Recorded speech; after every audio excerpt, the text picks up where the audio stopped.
শুক্রবার হলেই তো নাফিসা বুড়ির ঘুমের টাইমটা একটু বেশি বেড়ে যায়। ঘুম থেকে নাফিসা বুড়ি 10:30টার সময় ঘুম থেকে উঠেই নাস্তা করতে বসে পড়লো। হ্যালো এভরিওয়ান, আসসালামু আলাইকুম। আশা করি সবাই ভালো আছেন। আলহামদুলিল্লাহ, আল্লাহর রহমতে আমিও ভালো আছি। ছোটোবেলা কিন্তু আমিও সবসময় শুক্রবার আসলে দেরিতে ঘুম থেকে উঠতাম। এই হয়তো সকাল 10টা বা 10:30, 11টার দিকে ঠিক নাফিসা বুড়িকেও সেরকমভাবেই ওকে আমি বলছি যে তোমার অফ ডে যখন থাকবে স্কুল, তখন তুমি দেরিতেই ঘুম থেকে উঠো। সকালের নাস্তা কমপ্লিট করার পরই বাবা আবার বাসায় বাজার নিয়ে এসে দিয়েই বাবা গোসল টোসল করে নামাজের জন্য বের হয়ে যাচ্ছে। এখানে নাফিসা বুড়ি বলতেছে যে নামাজ পড়ে আসার সময় আমার জন্য কিছু না কিছু তোমার কিনে নিয়ে আসতেই হবে। ওর নানা বলে ভাই বললো যে ঠিক আছে, যেহেতু আমি নামাজে যাচ্ছি, নামাজ থেকে আসার সময় অবশ্যই তোমার জন্য কিছু না কিছু কিনে নিয়ে আসবো।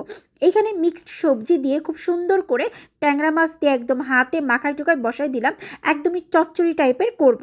আর ওইদিকে আবার বাবা 6 কেজি ওজনের একটা খাসি মুরগি নিয়ে আসছিল।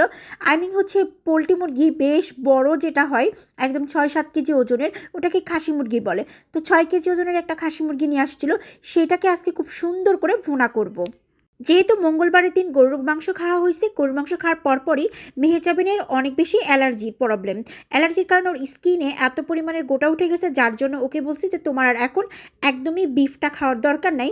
এই জন্য বাবাকে সকালবেলা বলার সাথে সাথেই বাবা বলল ঠিক আছে, তাহলে আমি বড় দেখে খাসি মুরগি পাই কিনা বাজারে দেখবো। তো শুকুর আলহামদুলিল্লাহ, আল্লাহর রহমতে খাসি মুরগি বাবা বাজারে যে পাওয়ার সাথে সাথে কিনে নিয়ে আসছে। তারপরে আমি একদম টাটকা সব ময় মশলা কষায়ে খুব ভালো করে এখানে অল্প কিছু মুরগির মাংস দিছি, প্রায় 2 কেজির মতন, আর সব কেটে কুটে ফ্রিজে রাখছি।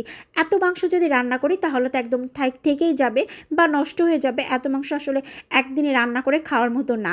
তার জন্য এখানে 3 কেজির মতো নিছি, হয়তো বা আনুমানিক আর কি ধারণা, আর কিছুটা ফ্রিজে রেখে দিছি। এটাকে খুব সুন্দর করে কষায় কষায় খুব ভালো করে রান্না করতেছি। এখানে আবার একটু ঝালের পরিমাণটা একটু বেশি দিছি, কারণ খাসি মুরগিতে একটু স্পাইসি করে রান্না করলে বেশি মজা লাগবে। আর এই চিকেনটা আসলে নাফিসা বুড়িও পছন্দ করে, মেহেজাবিনও, যেহেতু আমার বাবা খায় না, বাট বাবা বললো যে আজকে একটু টেস্ট করে দেখবো যে আসলে কেমন লাগে। কারণ হচ্ছে বাবা একদমই ব্রয়লারের কোনো কিছুই খায় না, দেশি মুরগি আর নয়তো বা পাকিস্তানিটা যদি মনে হয় যে খাবো তাহলে একটু খায়, না হলে দেশি মুরগিটাই বাবার ম্যাক্সিমাম সময় খাওয়া হয়। এখানে রান্নাটা প্রায় কমপ্লিট হয়ে আসছে। ওইদিকে আবার আমি রান্না করতে করতে আম্মু খুব সুন্দর করে নাফিসাকে গোসল করায় রেডি করে দিয়েছে। এখানে একদম জাস্ট দুপুর 2টার সময় বাবাও নামাজ পড়ে আসছে। নাফিসা বুড়ি আর বাবা আম্মু সবাই একসাথে খাওয়া দাওয়া করতে বসে পড়লাম আমরা। এখানে আবার নাফিসা বুড়ি বলতেছে যে আমাকে আর কোনো তরকারি দিবা না, জাস্ট চিকেনটাই দিবা, কারণ এইভাবে চিকেনের ঝোল রান্না করে দিলে অনেক বেশি মজা লাগে। শুধু যে নাফিসা বুড়ির তা না, বাচ্চারা সবাই আসলে চিকেন আইটেমটা একটু বেশিই পছন্দ করে। যাই হোক, শুকুর আলহামদুলিল্লাহ, আল্লাহর রহমতে আজকে শুক্রবারের দিনটা খুব সুন্দরভাবে কাটলো।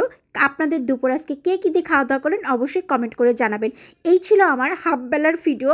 আর হাফবেলার ভিডিও আপনাদের সাথে পরে আবার শেয়ার করে ফেলবো, কারণ প্রত্যেক দিনই আমি এইভাবে 2টো করে ব্লগ আপলোড করতেছি, শুধুমাত্র আপনারা নাফিসা বুড়ির ভিডিও দেখতে চান এই জন্য। আল্লাহ হাফেজ।